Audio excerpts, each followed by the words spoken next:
লা ইয়ানালাল্লাহু লুহুমুহা ওয়ালা দিমাউহা।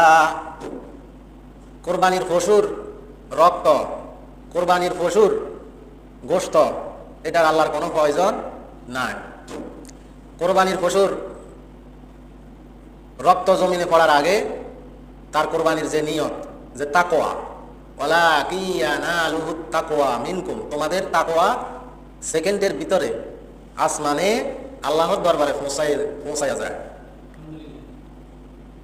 সেকেন্ডের ভিতরে ওয়ালাকিন ইয়ানালুহুত তাকওয়া মিনকুম, তোমাদের কোরবানির যে তাকওয়া, তোমার যে নিয়ত, উদ্দেশ্য, সেটা জমিনে রক্ত পড়ার আগে আল্লাহর দরবারে পৌঁছে যায়। তাহলে কোরবানির পশুর গলা মাটি থেকে কতটুকু দূরে?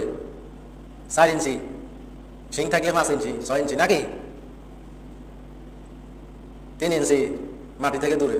তো এই 3 ইঞ্চির গরুর পশুর যে রক্ত, এটা মাটিতে পড়ার আগে কোটি কোটি মাইল উপরে আসমানে চলে যায়, তার কোরবানির কবুল হয়েছে কি হয় নাই। এই আয়াতের মধ্যে এটাই বললেন যে ওয়ালাকিন ইয়ানালুহুত তাকওয়া মিনকুম, তার তাকওয়া সেকেন্ডের ভিতরে কোথায় চলে যায়? আরশে আযমে চলে যায়।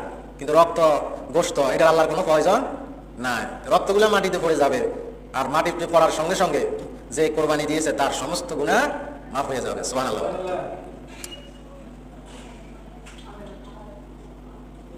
কোরবানি কার উপরে ফরজ, ওয়াজিব?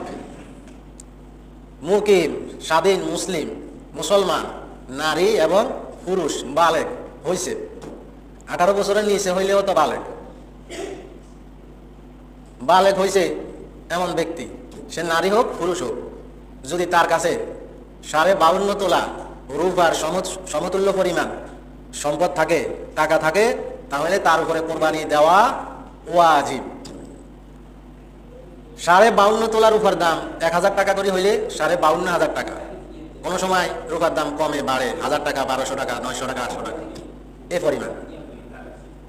তো যদি 52,500 টাকা, এই টাকা যদি ঈদের দিন কারো কাছে থাকে, তাহলে সে কোরবানি দিতে হবে, তার উপরে কোরবানি দেওয়া কি ওয়াজিব। রাসূল আকরাম সাল্লাল্লাহু আলাইহি সাল্লাম ইরশাদ করেছেন যে কোরবানি দেওয়ার সামর্থ্য রাখলেও কোরবানি দিল না, সে যেন আমাদের ঈদগাহে না আসে।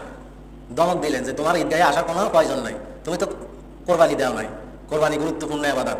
ঈদের দিন কোরবানির চাইতে গুরুত্বপূর্ণ আর ইবাদত আসেনি।